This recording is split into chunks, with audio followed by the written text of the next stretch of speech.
Lord, yes, yes, Lord. Yes, Lord, yes, Lord, yes, yes, Lord. Yes, Lord, yes, Lord, yes, yes, Lord. Amen. Hey, yeah.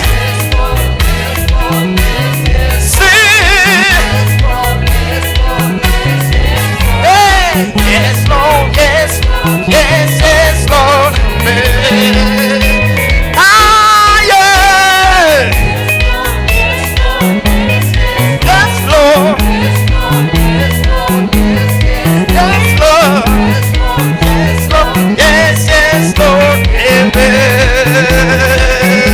Hallelujah. Hallelujah. Hallelujah.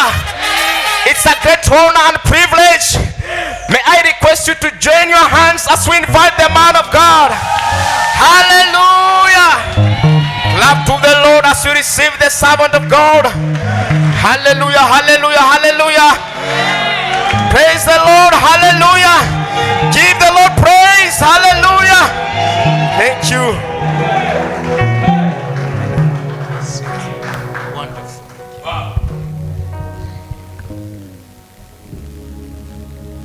Hallelujah. Bwana asifiwe. Good morning, church. Amen. The Lord is here, and I believe with all my heart He's gonna bless you. Amen. This is a wonderful day. This is a great day. The Bible says, I rejoiced when they told me, let us go into the house of God, because this is the place where we found joy. Amen. Can you turn to your neighbor next to you and give them high 10 and tell them, I love you too much. It doesn't matter whether it's not your wife, your husband. You just tell somebody, I love you too much. Why do we say that? Because you might find some people in the house, the whole of this week, nobody has said to them that they love them. Bwana asifiwe sana. Naweza kushanga wiki nzima, hebu geukia mtu, mwangalie mtu hata kama umjui. Geukia mpatia ifa, mwombe I love you too much.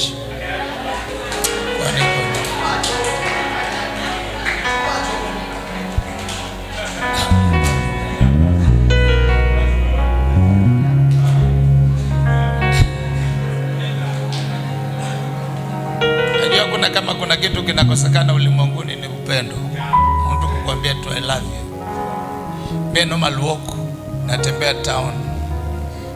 Na nikitembea town, sijui ni nini kinanifanyanga. Naangalia mtu I love you. Oh my, what? I love you. Akisema oh thank you, naambia you're beautiful. Bwana sasa.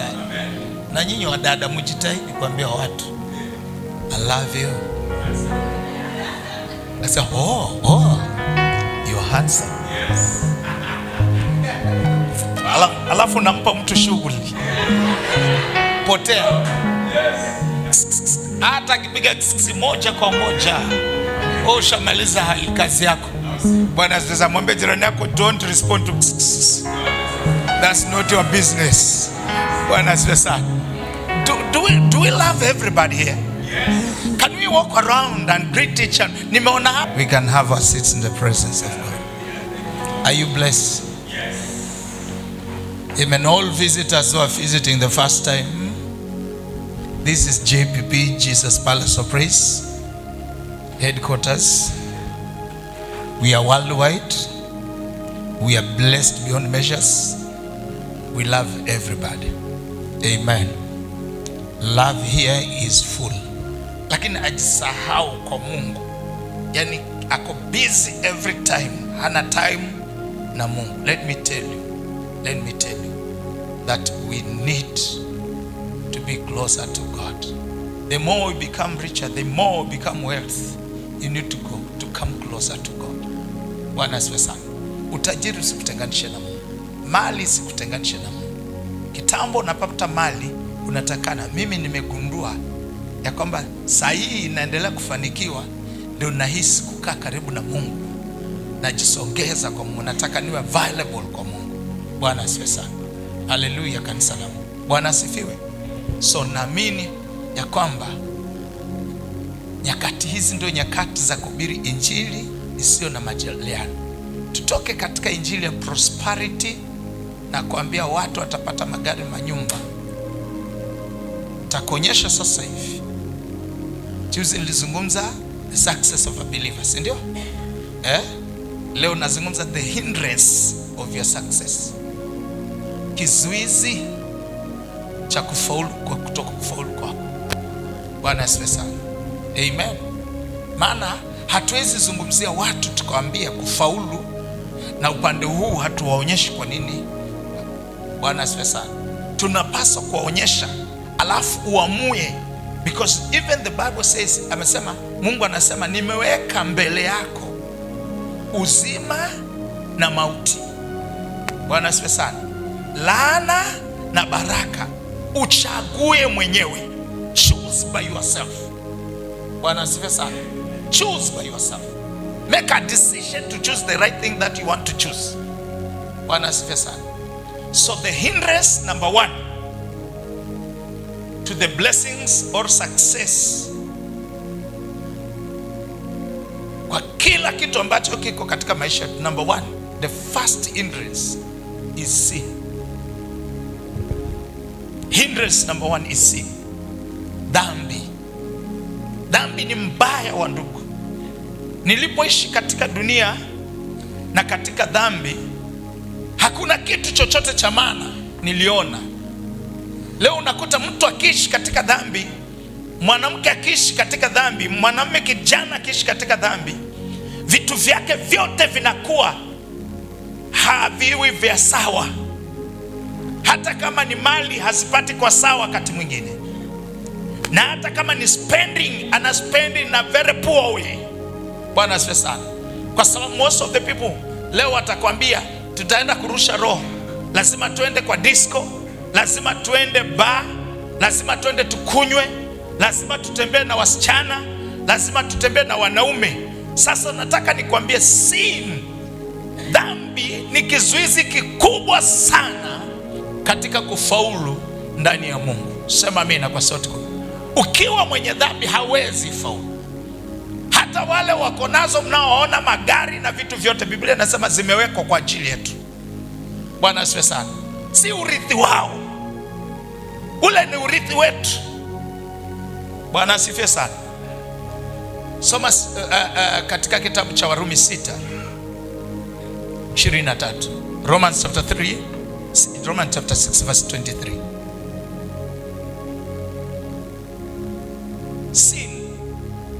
Sin is a great hindrance to everything good in your life. Hindrance to your success. Hindrance to anything that you desire to have in your life. This is what the Bible says.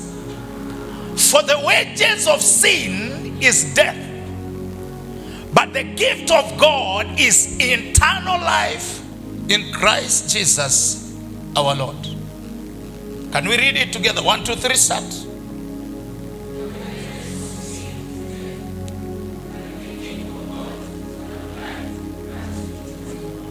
Amen. So the hindrance number 1, if you are living a sinful life, kusucceed katika hii life ni ngumu. Kufaulu katika hii maisha ni ngumu. Bwana asifiwe sana. Na kama unafaulu, basi kuna njia ya mkato unatumia.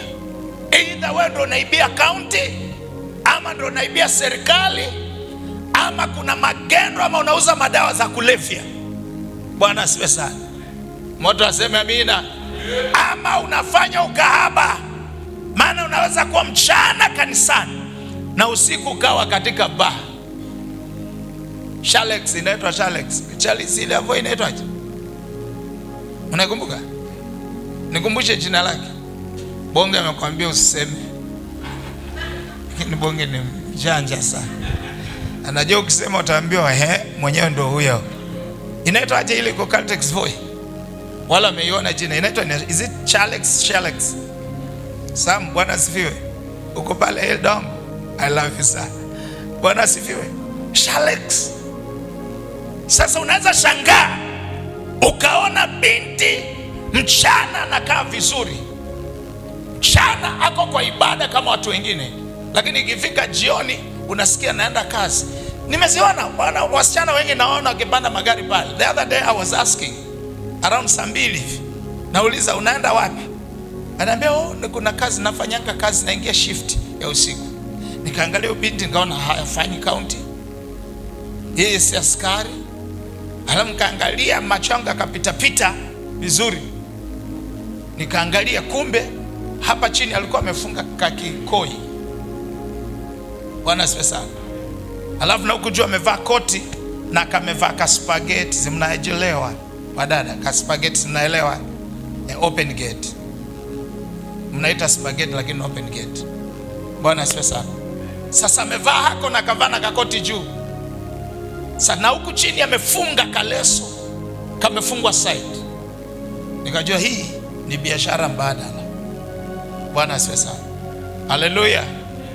Na kweli nimefuatilia, usifikiri mimi ni mjinga. Nimefuatilia, nikafuata kabla ya kwao, nikaenda kamuuliza, huyu binti anafanyanga kazi gani Voi? Akaniambia, pasa umjui? Huyu ni kahaba mkubwa sana Taita Taveta. Walikuwa hapa, wao ndo walikuwa na keti hapa. Ulipoanza kuhubiri hapa kwa choo, walihamia Voi. Bwana asifiwe sana. Sasa dhambi itakuzuia. Wasichana wengi leo hawaoleki. Let me talk to you. Success si kupata fedha. Success hata kuolewa na success. Bwana asifiwe sana. It is a blessing to be married. Bwana asifiwe sana. But why are we not married? Why are we not getting married? Uko na uso mzuri, uko na mdomo mzuri, hata ukiurumbua hivi watu wanaona ni kama wanalia, lakini nacheka ni kama ni kama kivutio cha tourist. Lakini pamoja na hali yote ulionayo Mgoi, nywele umenyorosha ni original, hata si nywele ile ya kubandika, yake ni original. Lakini unashindwa. Kwa nini? Ikifika ni maswala ya kuonekana, unakuja kukuta mwanamume amekuja Mwatate hapa wa maana na amechukua kirago kingine cha ajabu ajabu, lakini kuna utukufu wa Mungu ndani, kamechomoka. Halafu watoto wetu, wasichana wetu warembo wameachwa anga. Nini kinafanya? Hindrance of success. Mchawi wa kwanza ni dhambi. Geuke jirani yako, umemtenda Mungu dhambi mara ngapi? Bwana asifiwe sana. Amen. Sasa unakuta unaudia, wakati mwingine tunakosa kuomba. Wakati mwingine mimi niko na ombi la kijinga sana. Hata naombanga hivi, hata mke wangu anaanza kucheka kitandani. Bwana nimekosa. Unajua Wakatoliki ni ajabu. Wakatoliki ni wajanja. Bwana nimekosa, Bwana nimekosa. Mshaisikia hiyo kiungamo? Wanarudia tena. Unakaa hapo unasikia, Bwana nimekosa, Bwana nimekosa. Unakaa tena unasikia kiungamo, Bwana nimekosa, Bwana nimekosa. Je, dadangu yuko pale kwa ile muongo? Friday tulikuwa na Mwadegu Jumapili hapa. Mwadegu akamwambia every Friday anaenda kwa Father kutubu, kuungama makosa. Lakini Wakristo hatuna time ya kuungama. Hatuna. Kianza kuomba hapa ni Baba katika jina la Yesu naja mbele zako. Ulikuwa wapi? Waje sasa hivi. Muulize jirani yako ulikuwa wapi? Maana mtu anakuja hakuepo. Bwana asifiwe. Unajua kuna maombi nimekuja gundua kwamba there are prayers Dr. Zel ambao we are not even. Hatuko suppose kama Wakristo tuyatamke mbele za Mungu. Bwana nakuja kwako. Unakuja ulikuwa wapi?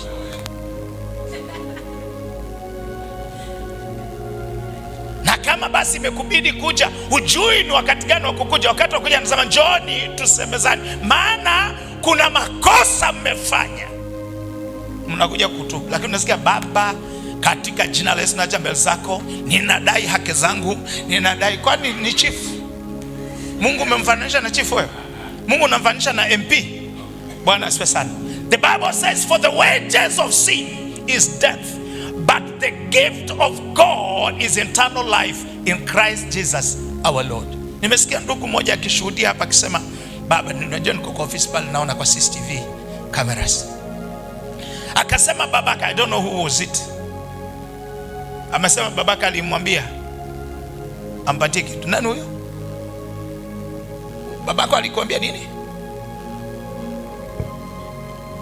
Kubeba Biblia. Lakini alikuuliza nikupe kitu. Aliniuliza nimesikiaje? Aliniuliza nikupe nini?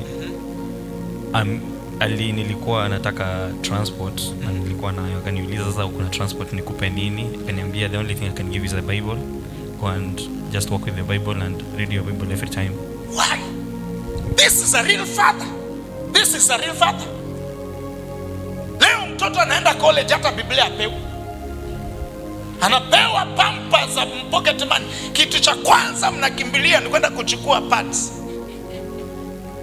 Mtoto anarundikiwa pads. Ndio anabebeshwa. Kijana mwanamume anabebeshwa vitu vya kiajabu ajabu bila mjajua. Hapo mwili ukienda ukikushinda na joko utakutana na watu. Beba magunia.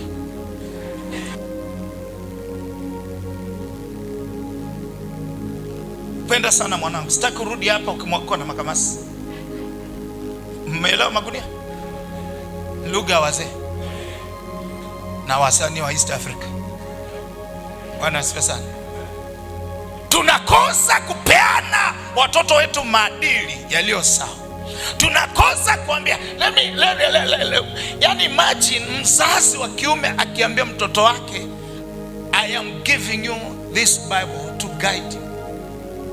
That which means bro, umepewa baraka zote. Which means ukifanya blanda ufeli, si babako, blame iko kwako. This father amekupenda kiasi akatoka katika hali ya kidunia akaenda katika anga la mbinguni. Yani ameshakubariki na baraka zile zake za kidunia za kama baba, na amekupatia urithi. Sasa amekukabidhi wa mbingu, which means you can grow beyond your father. Bwana asifiwe sana. Haleluya, kanisa la Bwana. Sasa leo tumeishi maisha 50-50.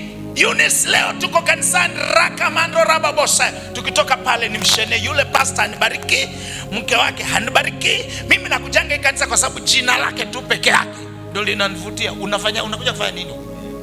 Jina lina impact. Baba lao ndo ana impact. Na kuna watu unajua wanajifanya kabisa ndi mtu, lakini wafanya nini? Kama mpendi mbona wakanae? Hata bwana wako kumchukia wewe, toka enda uone mwingine aletwa hapa apende. Cha kujifanya ati I don't love, karibu mamake. Ndiye makofi. Dr. Zelu usiambie mtu. Bwana asifiwe sana. Haleluya. Bwana asifiwe. Naangalia je mkongo amependeza? Si mnaona hata mimi nimeanza kutokezea. Tumeamua tunataka kumalizia uzee wetu mahali. Bwana asifiwe sana. Sasa ati nije kukaa hapa nione wadada wamevaa nguo zao, zaambia hata wewe shona ya hii utembea na mimi nione nijenge niko na kitu hapa kwa boma.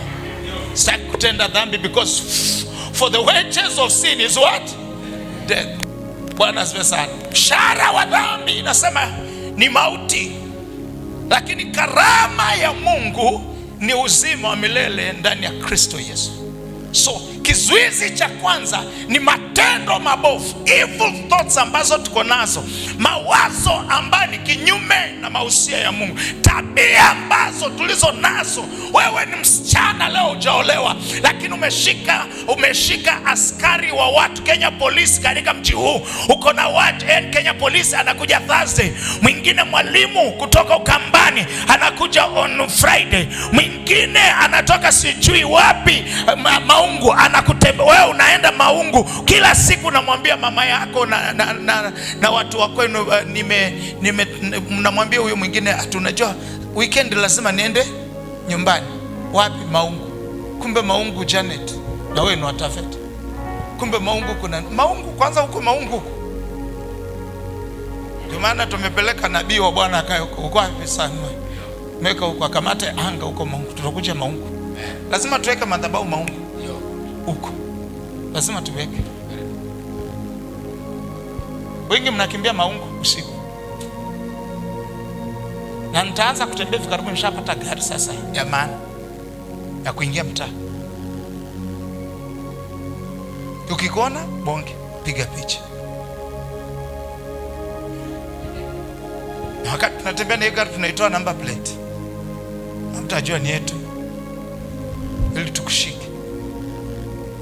Maungu, tembeni Maungu pale usiku, uteleze tu, utoe gari bongo nje, tutoe gari tu nje ya barabara.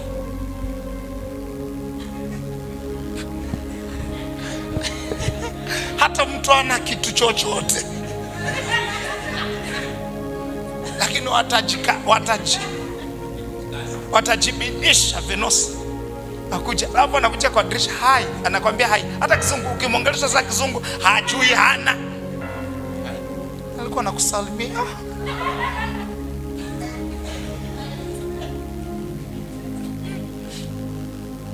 Wewe mwenyewe unakaa kama umekula aspirin. Bwana asifiwe sana. Wanajitahidi, wanajikaza. Wengine hata ni wamama, ukiangalia breast ziliwakimbia zamani, lakini bado wanajitahidi, wako tayari wanunue Mchina. Funga plastic mpaka amekazika. Ukiona mwanamke anatembea hivi, mzigo uko hapa, amejaribu kupress hizi vitu, sasa anasikia uchungu. Sasa ndio uchungu unakuja kwa madeni, sasa inabidi atembee hivi. Lakini ni kwa sababu kama zimeanguka, achana nazo. Bwana asifiwe sana. For the wages of sin is death. Wanaume the same.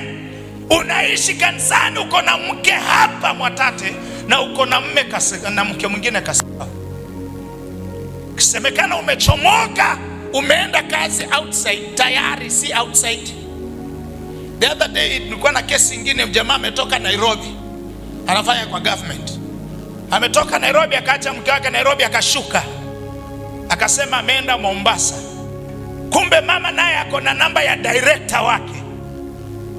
Akakaa siku 4, mzee hajarudi, ako Mombasa. Anamuuliza unaendeleaje? Niko sawa. Yule mama akafikiria, akasema wacha niende ofisini kwa director, niende kuulizia mume wangu kama director naelewa hiyo kazi ambayo alienda kufanya Mombasa. Akaenda ofisini, akiuliza, akaambiwa bwanako alichukua leave, sick leave, hayuko Mombasa, hatukutuma Mombasa. Akampigia bwanake, akamwambia uko upande gani Mombasa. Hajui kama mama ameconfirm na director na kwamba hayuko kazini, amechukua leave ya siku ngapi? 5. Monday, Tuesday, Wednesday mpaka Friday, working days of the government. Mama akaona ilikuwa Thursday, akaingia SGR, kafika Taita Taveta, akaenda kwa father in law, kauliza fulani ulimuona hapa? Fulani amekuja. Sasa anashinda wapi na analala wapi? Hai, fulani alikuja hapa Jumatatu, akanisalimia na akasema ako kikasi, kwa hivyo yuko, nasikia yuko around mtaani. Alionea mkwake kwa mlango, anapikiwa chai na amejifunga towel. Mwatate hii sasa imerudi wapi? Mombasa, na ni ndugu wa madhabahu. Alafu mama ametoka all the way from Nairobi. Mlango ukifunguliwa, kitivo mzee ameketi huko kwa sofa set, amejinyosha na simu yake. Mombasa. Mke wake akauliza hapa ndio Mombasa? Kitivo hapa. Akamsema I'm sorry what? I'm sorry baby, what? I'm not your baby, this is your baby. Endelea na safari. Msichana akageuka. Oi.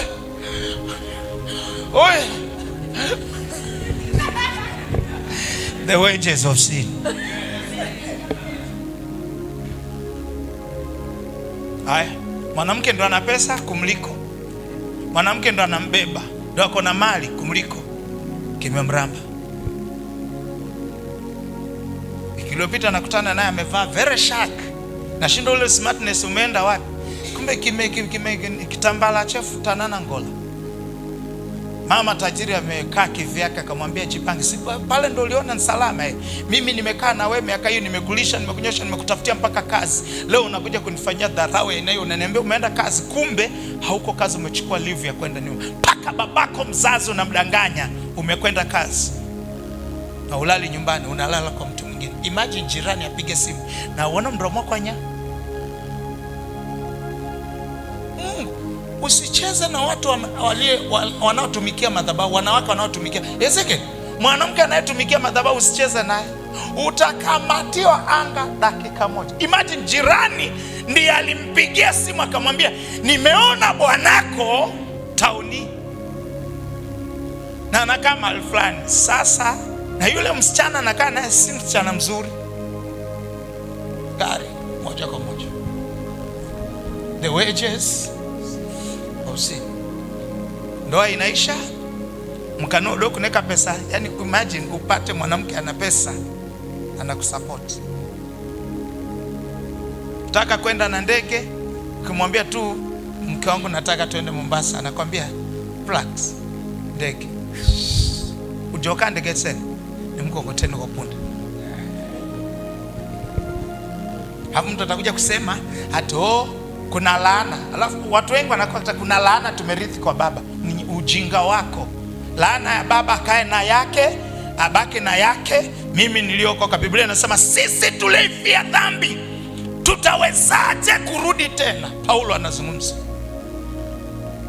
Siko supposed kurudi kwa dhambi. Mimi msinione hivi. Hata mimi macho haya hayajakufa. Hayajakufa.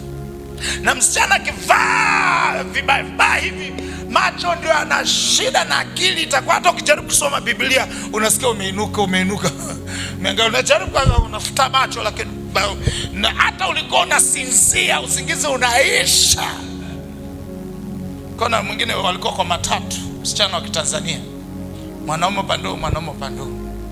Sasa msichana amevaa chain ya msalaba, lakini matiti hapa yako wazi.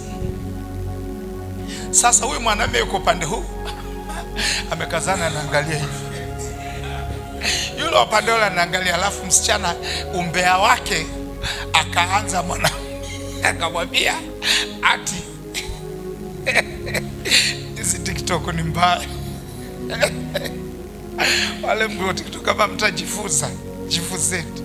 Akamwambia nadhani unamwangalia Yesu msalabani. Msichana ndo alianza mwenyewe umbea. Mwanamume alitoa majibu akamwambia ya kwamba nimemwona Yesu, lakini nilikuwa naangalia hawa wawizi wawili wa kulia na kushoto. Ndio niko na interest. Nitake kujua watafanya nini.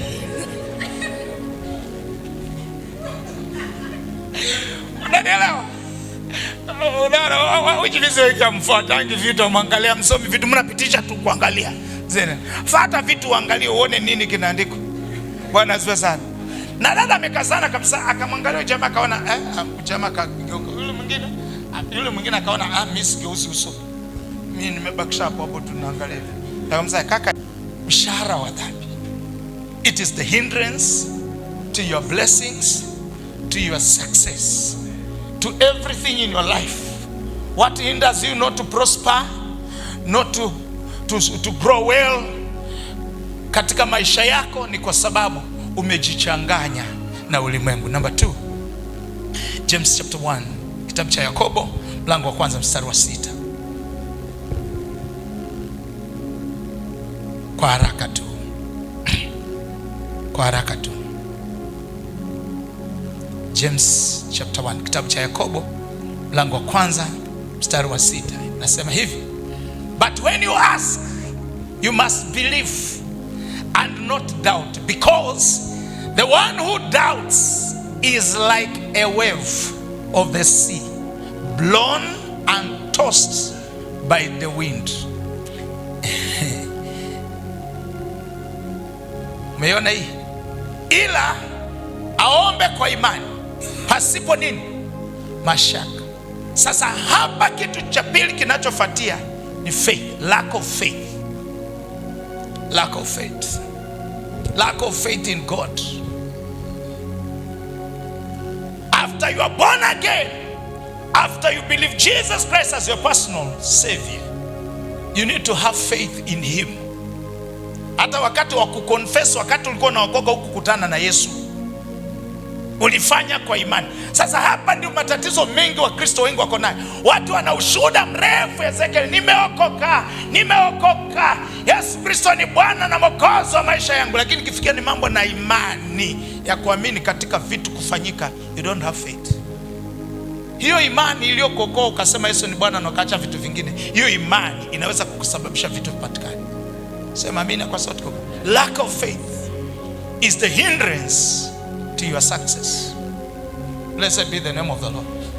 Lack of faith. Do you have faith? Na nasema Biblia katika kitabu cha Hebrews kwamba without faith we cannot please God. Pasipo imani hatuwezi mpendeza Mungu. Kwa hivyo tunahitaji imani. When praying, you don't just pray, but you need to believe even before you ask. The other day nilikuwa napata revelation ya kwamba kabla niombe kile ninachotaka, nahitaji niwe na imani kwanza, ya kwamba hii ndio na desire kuwa nayo. Sasa niamini kwamba nitakuwa nayo. Sema amina kwa sauti kubwa. Lack of faith. Lack of faith. That's why mtoto anarudi usiku, mama Chichi, pastor, oi pastor, nitafanyaje? Mimi nashangaza na huyu Eunice. Eunice wa ajabu sana. Eunice amepitia mwaka huu kipindi kigumu kweli Mungu, lakini this girl she has faith. Angekuwa ni mshirika wangu mwingine, mama Chichi, huyo angekuwa amehama kanisa. Hivi ninavyoongea matatizo yote amepitia. Nimewahi kukujia? Sijakuja. Na kitu kimoja kimenisababisha nisiende, ni faith ile yako nayo.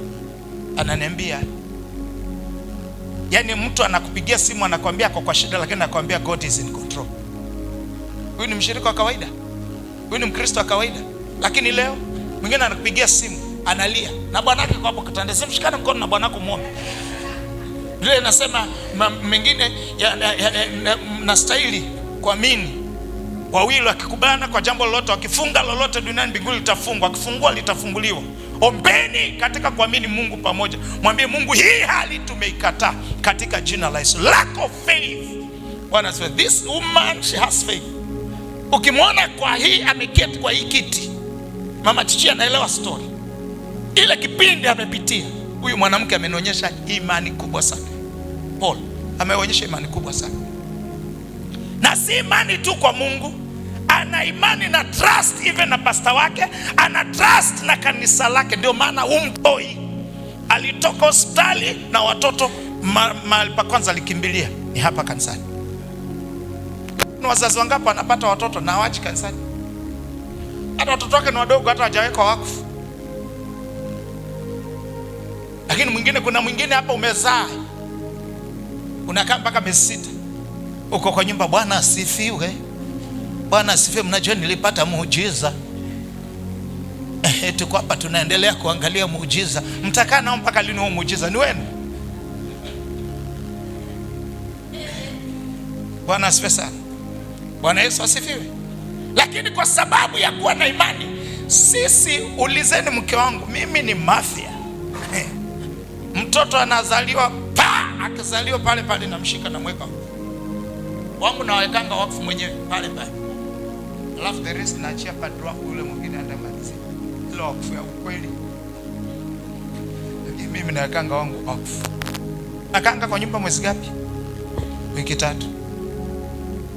Vaa pampa, twende church. Hivyo tunampenda Mungu. To ni aibu sana hata ujapona, hata ujahili. Wewe ndo unaponyanga. Nakuuliza, wewe ndo mponyaji? Bwana asifiwe sana. Ndio maana leo mpaka leo mke wangu kwa watoto 5 amezaa, ni mmoja amefanya operation, si ndio? Hajawahi sumbuka. Hajawahi sumbuka. Mungu aliangalia akaona huyu ni mwanamke. Daktari siku nyingine ameenda, mtoto wa pili ndio tulikuwa tunafanya operation. Hata wamejipanga kabisa wamfanye operation. Nikamwambia no with capital letters. Kwa sababu siku hiyo akiumwa nilimwambia tunaenda kanisani, unaimba kwanza. mpaka shetani ajue ya kwamba leo kuna mtoto anazaliwa na Mungu atamshikilia. Yaani uchungu wako ulazimishe na uimbaji. Mke wangu akaja akaimba. Jioni nikampeleka kwa daktari. Daktari akaniambia huyu anahitaji operation. Nikamwambia operation yako kanaye. Mulizeni huyu hapa. Tukaingia. Nikamwambia abaki hapo, nikamwambia hawezi baki hapa. Maana mkibaki naye hapa mnaweza mfanyia operation. Naenda naye nyumbani. Akizidiwa mimi nitamleta. Nitambeba nimlete. This is what happened. Wakati tumepeleka ameumwa mpaka amechoka, tukaenda hospitali. Daktari akaniambia huyu na operation. Wakamweka kwa kitanda, wamemtayarisha wanampeleka operation. Mimi nikai-cancel, nikamwambia hafanyiwi operation. Nimekataa. Atazaa kama mwanamke wa Kiebrania. This is what happened. Akiwa amewekwa kwa kitanda, wanamtoa kwa mlango. Nataka uone imani vile inafanya kazi. Wanamtoa, na mwenye anifundisha imani ni huyu. Divine faith. Wakimtoa kwa mlango, wamemweka kwa kitanda, wanampeleka theater. Ambulance ikatokea na mama akiwa na mapacha mjaluo kwa tumbo. Ako serious, ako karibu kufa. Daktari akamwambia, "Hey, kama amekata wale mlikuwa na mimi. Kama huyu bwanake amekataa tusiende kumsaidia. Mwacheni akufe hapa. Wacha tuende tushughulikie mwingine." Nikamwambia, "Hey, mwacheni akufilia hapa, nituko naye, hata kufa niko naye." Wakabeba huyo mwingine wakapeleka theater. Wakati wanaenda theater, nasi moja akatokea. Anaitwa nani? Huyo wa pale ng'ambo. Saru akatokea. Nikamwambia, "Saru, wewe ni dadangu, unaamini mimi ni nabii?" Akasema, "Wewe ni nabii." Nikamwambia, "Leta mikono, nataka unizalishie mke wangu." Nikamshika mkono, nikamwambia, "Enda mtolee mtoto." Saru akiingia kwa mlango anakutana na mtoto na wale madaktari walitoka theater, wakija wakamkuta mtoto wa mke wangu na mtoto. Wakauliza kumeendaje? Akaambia, "Wewe msicheze na huyo mzee. Wewe akisema mufe mwafa." Bwana asifiwe sana. The same, the other boy, the same. Tukapeleka voyo, tukazungushwa, atafanywa baraka. No, wa pili alizaliwa bila operation. Alipush akazaliwa. Tukalala zetu nyumbani. Asubuhi nikamwambia, "Kesho by saa 3 tutakuwa na mtoto." Ushaona imani kwa, yani unaongea na Mungu mpaka unaambia Mungu ni saa ngapi mtoto atakuja duniani, la Mungu anakuambia ni ati ninaangalia saa, nimeshikilia mkono mtoto mkononi, ati ninaangalia ninasema ai ni saa 3 kasoro asubuhi. Nikamtoa kwa nyumba, hakuwa anaumwa. Tukatoka tukashuka mpaka Voi. Nikamwambia, "Leo sikupeleka kwa wajanja hapa, twende Voi." Tukifika Voi, naingia kwa daktari, akamwangalia, akamuuliza, "Ai, huyu mama ulikuwa mwamwachilia asiangezalia kwa gari?" Nikamwambia, "Angeweza kuzalia kwa gari, najua masaa yake ni saa 3 kasorobo atakuwa na mtoto."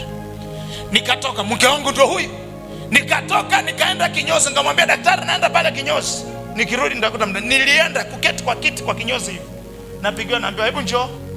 Nikirudi mama ako na mtoto. Nikiangalia saa 3 kasoro 27. Ile nilikuwa nayo kitandani. Hii ni imani. You need to have faith. Ujinga wa kutapatapa ati mpaka watu wamekuja na imani nyingine ati ukitaka kusoma Biblia na nyote hamna Biblia. Oh my God. Unasikia? Bwana nipe message ile Mungu unataka nisome mama Chichi. Alafu kiangalia nazungumzia makahaba.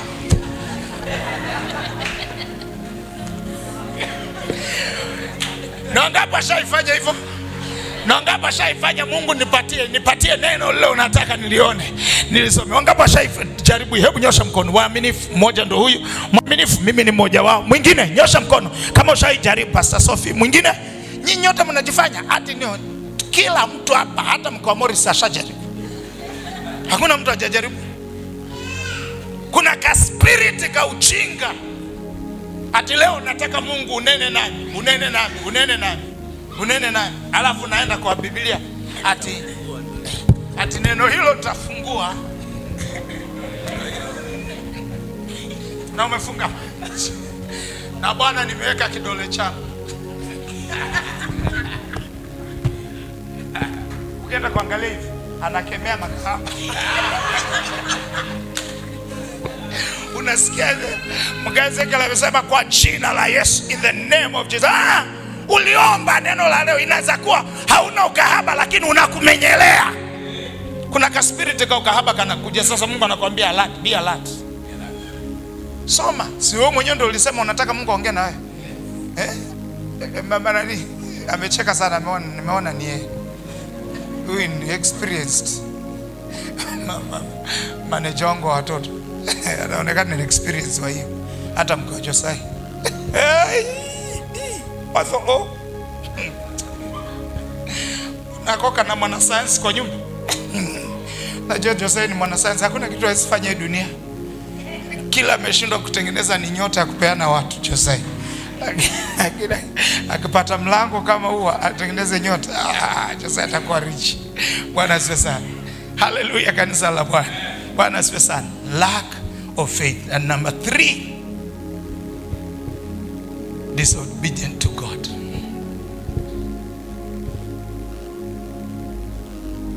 First Samuel chapter 15 verse 23.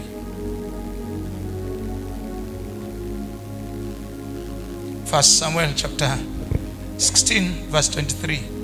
The Bible says what? Are you there?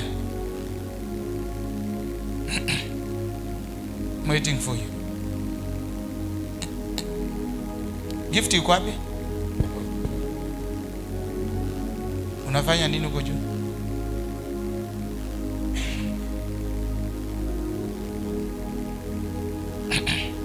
Bwana asifiwe sana.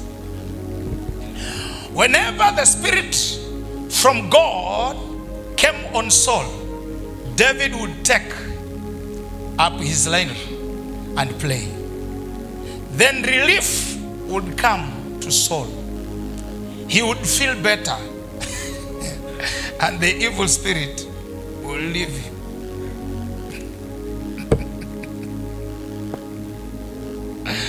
That's what roho ya kishetani. Jamaa alikuwa anatembelewa na roho. Bwana asifiwe sana. Ikawa ile roho mbaya kutoka wapi? Kumbe roho, kuna roho hata mbaya.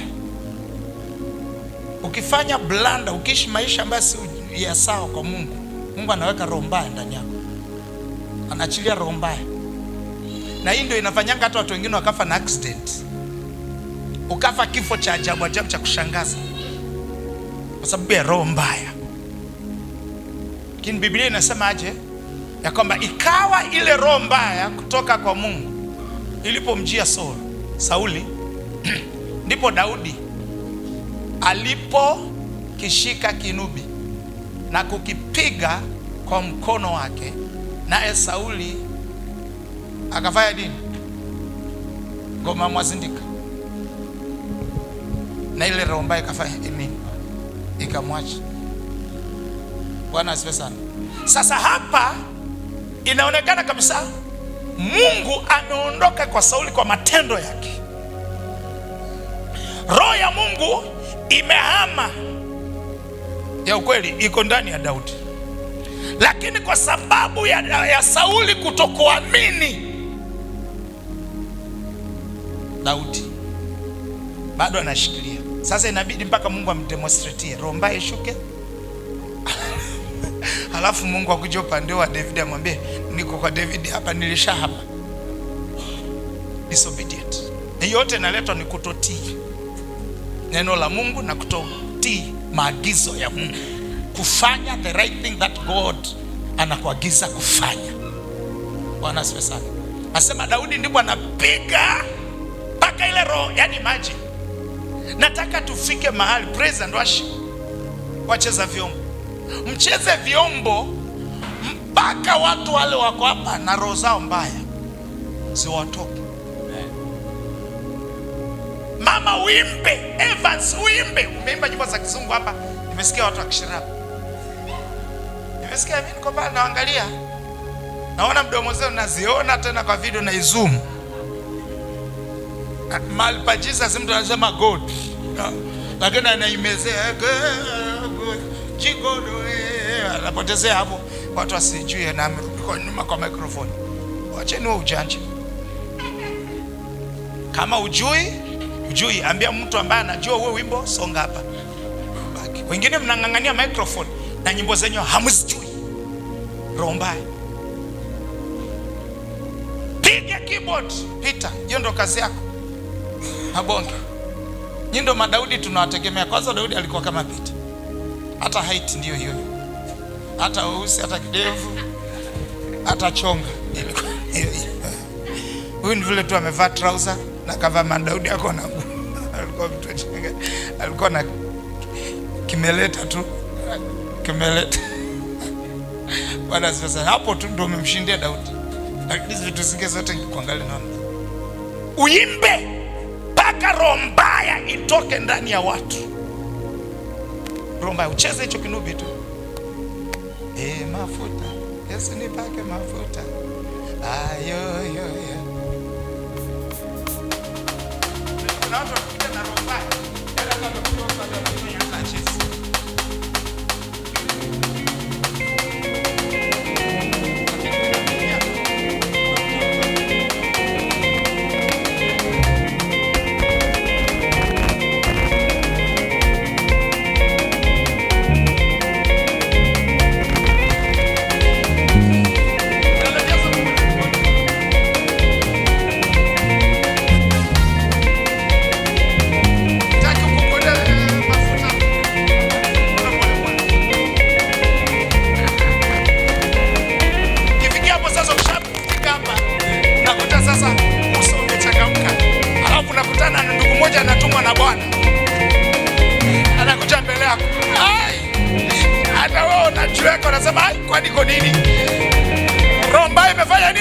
Mama Chichi, roho mbaya inatoka. Kuna watu wanakuja kanisani na roho mbaya.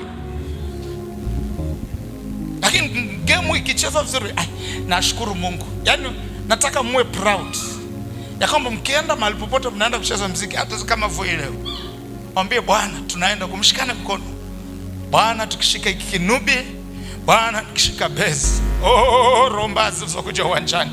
Hata wachungaji wale wanakuja kutudharau, kutuangalia ni kina nani hawajakusanya watu. Maana kutakuwa na wachungaji wanakuja kuangalia hata wana watu. Sisi hatuna haja na umati wa watu. Tuna haja na nafsi moja peke yake. Nafsi moja. Jana tulikuwa uwanjani, watu waliokoka sijui ni watu karibu 20 watu waliokoka. Watu wanakimbia mbio kwenda kumpokea Yesu. Polisi anahubiri. Polisi wanahubiri. Polisi jana walisikia muziki wa JPP. Paka wananiuliza, sasa Ezekiel wewe nitakuunganisha na mkubwa. By the way, County Mombasa amenipenda sana.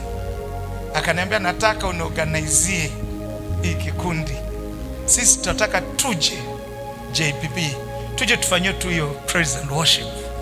Jana aliniambia nataka tufanyie tu kuanzia tuingie saa 1 mpaka saa 6 usiku tu tucheze tu in the presence of God. Manake hapa tumeona kama tumekatiziwa time. Wanasema mpaka saa 6 za usiku alafu waende kazi. Walikuwa mapolisi. Yaani walidance. Mmoja na kutafsiri lugha. Wale watu ambao hasikii. Mlimwona? Mmeangalia kwa video? Kulikuwa mmoja kazi yake ni kufanya ile vitu.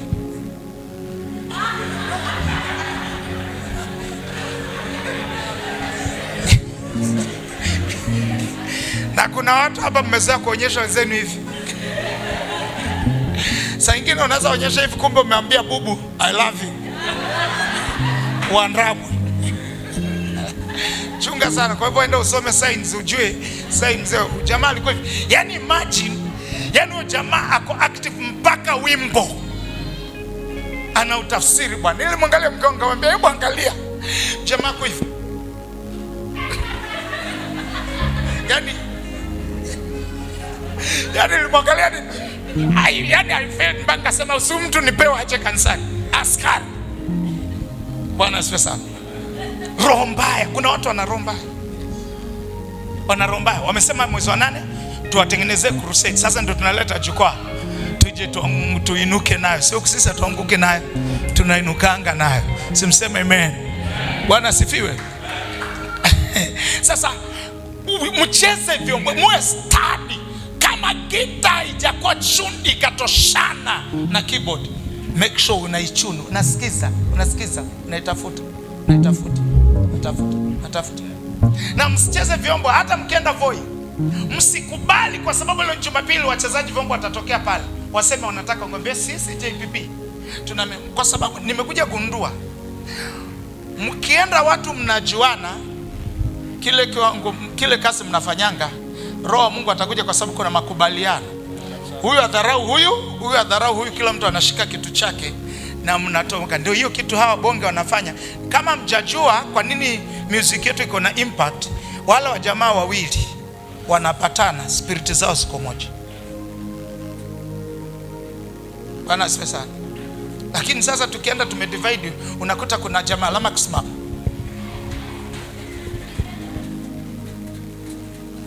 Weka saxophone. Hapo ni saxophone bro. Parara.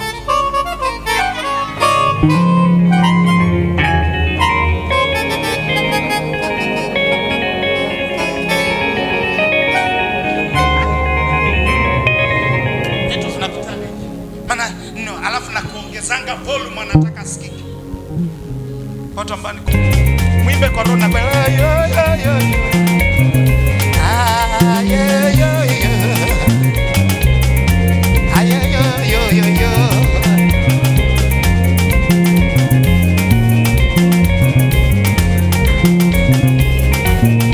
alafu kutokea watu na vituko vyao. Baba Shirando la iko wapi? Chemukado wapi?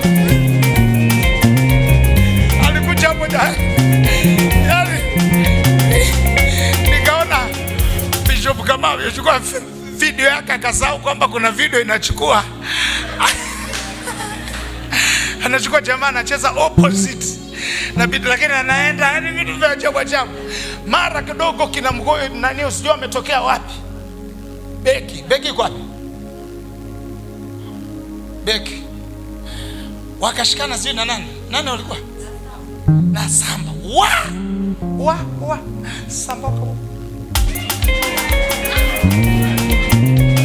Mwanamume akatoka mbali akauliza, wakati ulikuwa naimba ati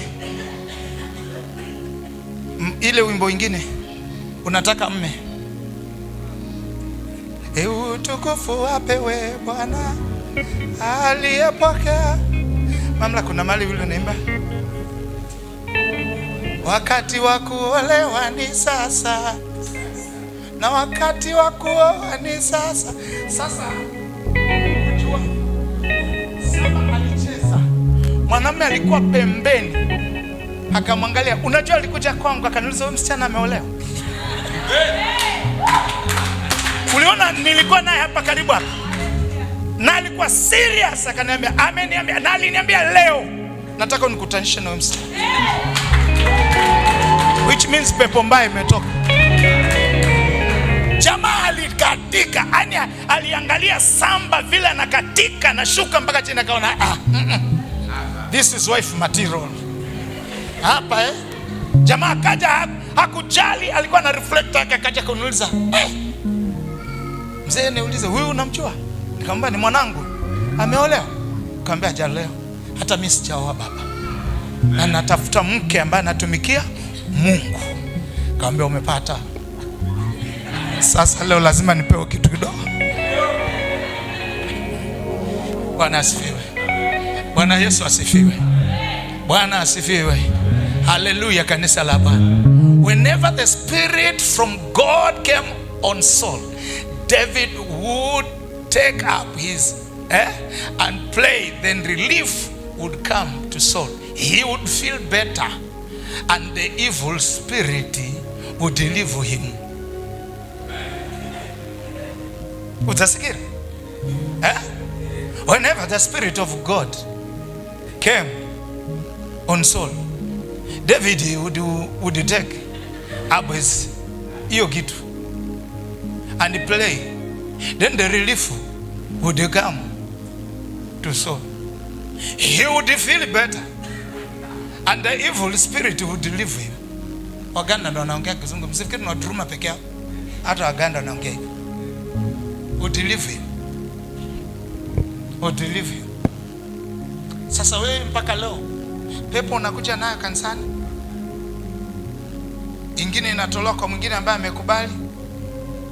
Kuna wengine hamkuja na pepo moja, mlikuja na pepo moja, lakini kwa sababu ubaya wako uko nao hutaki kuachilia. Ukifika hapa mwingine anakuwa delivered, ile pepo inazunguka hapa inauliza ni wapi naweza pata nafasi, inakalia. Yesu alipochukua talanta kwa yule mtu mmoja, alipeana wale wengine waliozalisha, which means the same thing inafanyika kwa kingdom. Unajua shetani anaiga chochote kinafanyika kwa Mungu. So pepo moja nayo ikipatikana na mnio, shetani hawezi kubali itoke hapa. Atahakikisha ametafutia mtu hapa ambaye kuna loophole, kuna nafasi na pepo nyingine aweke hapo ndani. Sasa unakuta dada alikuja vizuri kabisa, alikuja na nafuu, hata si vizuri, alikuja na nafuu. Lakini kila anapoendelea kanisani ndio anaendelea kuharibika na kuwa mnyama mjeuri. Unashindwa, huyu dada alikuja vizuri, hata alikuwa anampenda Mungu, alikuwa anatumika Mungu. Leo hata hana haja na madhabahu, hana haja na chochote. Na anaangalia watu very serious. Hata kumguza mlizo, kwa nini ucheze? Tafadhali tuheshimiane. Take care of your jurisdictions. Hapo kizungu ndio kinawafikisha. Tafadhali tunza mpaka yako, usikuje kwa mpaka yangu. And if you don't want to sit with me, kama ninakubo, enda tafuta kitu kingine. Na dada kwa kanisani ati anaboeshwa. Kuchezea Mungu ni makosa, anauliza. Kuchezea mwenzake anamuuliza, kuchezea Mungu ni makosa. Wewe ulisikia wapi? Anamwambia ni mamako na wako kanisani. Ulisikia kwa mamako. Mimi usiniletee. Ulize huyu anaimba. Na dada kwa kanisani ati kuchezea Mungu ni makosa. Watu wa sote. Mwingine anakuuliza, uliza mamako. Mimi usiniulize. Uliza mwenye anaimba. Nakuja kuniuliza hapa nini? Tulikuja kuulizana maswala ama tulikuja kusikiza Mungu? Umsikii Mungu yoyote, una mapepo, una roho mbaya, unahitaji itolewe. Katika jina la Yesu, amen. Tuombe. Wangapi wamebarikiwa? The hindrance to what? To your success. Bwana asifiwe sana. Kizuizi cha mafanikio yako na baraka zako, ya kwanza ni dhambi. Ya pili, yes. Ya pili, toko lack of faith. Ya tatu, disobedient. Saul alikataliwa na Mungu kwa sababu hakutii Mungu. Kuna watu wengi wamekataliwa. Amejibu maombi, amejibu kwa wakati Bwana, amejibu haja ya moyo. Jamani Yesu amejibu maombi, amejibu kwa wakati Bwana, amejibu haja ya moyo. Jamani Yesu amejibu maombi, amejibu maombi, amejibu kwa wakati Bwana, amejibu haja ya moyo. Jamani Yesu amefanya. Supige makofi. Naona romba na itafute kwa wapi?